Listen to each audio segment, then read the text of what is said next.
उस समय सियाचिन पर पाकिस्तानी सेना का कब्जा हो गया था, जिसके बाद भारतीय सेना ग्योंगला, स्याला, बिलाफोर्डला और सेल्टोरो रेंज की ओर कूच करती है और इस ऑपरेशन को दुनिया के सबसे ऊंचे बैटलफील्ड पर किया गया था। साल 1949 के कराची समझौते में सियाचिन को ना तो भारत का और ना ही पाकिस्तान का हिस्सा बताया गया था और पाकिस्तान का ऐसा करने के पीछे का मकसद ये था कि वो आगे चलकर सियाचिन पर अपना दावा कर सकता है। भारत अच्छी तरह से जानता था कि पाकिस्तान सियाचिन को हथियाना चाहता है। यहाँ रोजाना 35 फीट बर्फबारी होती है, वहीं खतरनाक से खतरनाक बर्फीले तूफान भी आते हैं और सियाचिन ग्लेशियर भारत के इन दोनों दुश्मनों को मिलने से रोकता है। भारतीय ऑपरेशन की भनक लग जाती, सैनिकों को छोटी छोटी टुकड़ियों में बांट दिया गया, जिस कारण सियाचिन पर भारतीय तिरंगा शान से लहराता है।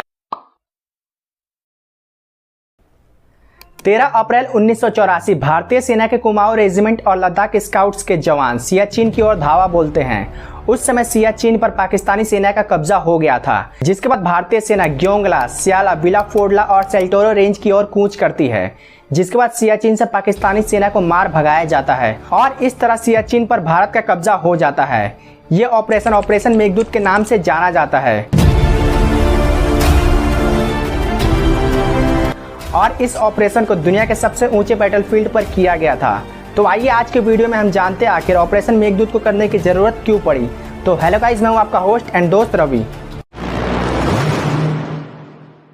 साल 1949 के कराची समझौते में सियाचिन को ना तो भारत का और ना ही पाकिस्तान का हिस्सा बताया गया था, लेकिन शुरुआत से ही पाकिस्तान सियाचिन को हथियाना चाहता था, जिसके लिए पाकिस्तान ने 1970 के दशक में यूरोपीय पर्वतारोहियों से कहा कि वो सियाचिन पर आकर चढ़ाई करे, जिसके लिए पर्वतारोही पाकिस्तान से परमिशन मांगते थे और पाकिस्तान का ऐसा करने के पीछे का मकसद ये था कि वो आगे चलकर सियाचिन पर अपना दावा कर सकता है, क्योंकि पाकिस्तान ऐसा मानता था कि जब पर्वतारोही हमसे परमिशन लेते हैं तो सीधी सी बात है, सियाचिन हमारा हिस्सा है। लेकिन पाकिस्तान के इस चाल की भनक भारत को लग गई।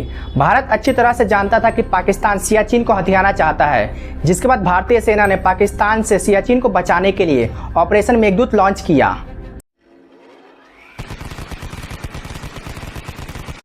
सियाचिन, जो कि कश्मीर घाटी में स्थित दुनिया का सबसे ऊंचा बैटलफील्ड है, जिसकी ऊंचाई 6400 मीटर है।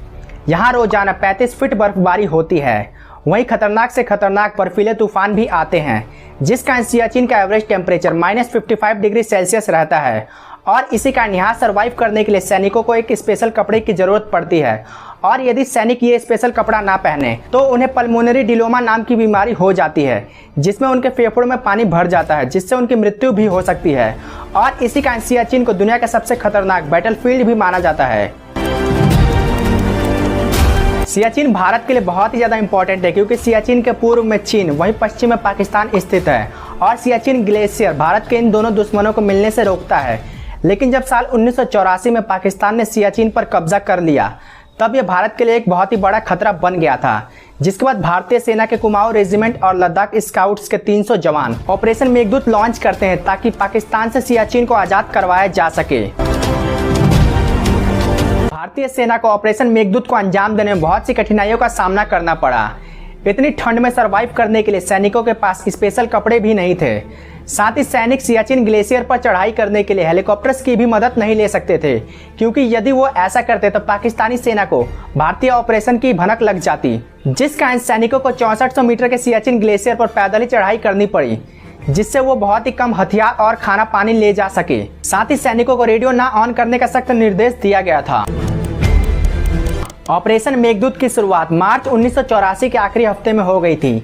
इस ऑपरेशन की अगुवाई ब्रिगेडियर डी.के. खन्ना और कर्नल नरिंदर बुल ने की। इस ऑपरेशन में टोटल 300 सैनिकों ने हिस्सा लिया था। सबसे पहले तो सैनिकों को छोटी छोटी टुकड़ियों में बांट दिया गया, क्योंकि यदि वो सभी एक साथ आगे बढ़ते तो पाकिस्तानी सेना के रेडार्स उन्हें डिटेक्ट कर लेते। टुकड़ियों में बंटने के बाद सबसे पहली टुकड़ी लेफ्टिनेंट कर्नल आर.एस. संधू की अगुवाई में सियाचिन पर चढ़ाई करती है। इस टुकड़ी का मकसद बाकी बची टुकड़ियों के लिए अनुकूल माहौल बनाना था। वहीं दूसरी टुकड़ी कैप्टन संजय कुलकर्णी की अगुवाई में बिलाफोर्डला की ओर बढ़ती है और कुछ ही घंटों में ये टुकड़ी बिलाफोर्डला को अपने कब्जे में ले लेती है। वहीं बाकी बची टुकड़ी कैप्टन पी.बी. यादव की कमान में सेल्टोरो रेंज की ओर 4 दिनों तक आगे बढ़ती है और 4 दिन बाद ये टुकड़ी सेल्टोरो रेंज पर अपना कब्जा कर लेती है, जिसके बाद भारतीय सेना पाकिस्तानी सेना को ग्योंगला, स्याला, बिलाफोर्डला और सेल्टोरो रेंज से मार भगाती है। 13 अप्रैल 1984 तक इन चारों पोस्ट पर भारतीय सेना के 300 जवान तैनात हो चुके थे। जिस कारण सियाचिन पर भारतीय तिरंगा शान से लहराता है और सियाचिन के 70 किलोमीटर एरिया पर आज भी भारत का राज है।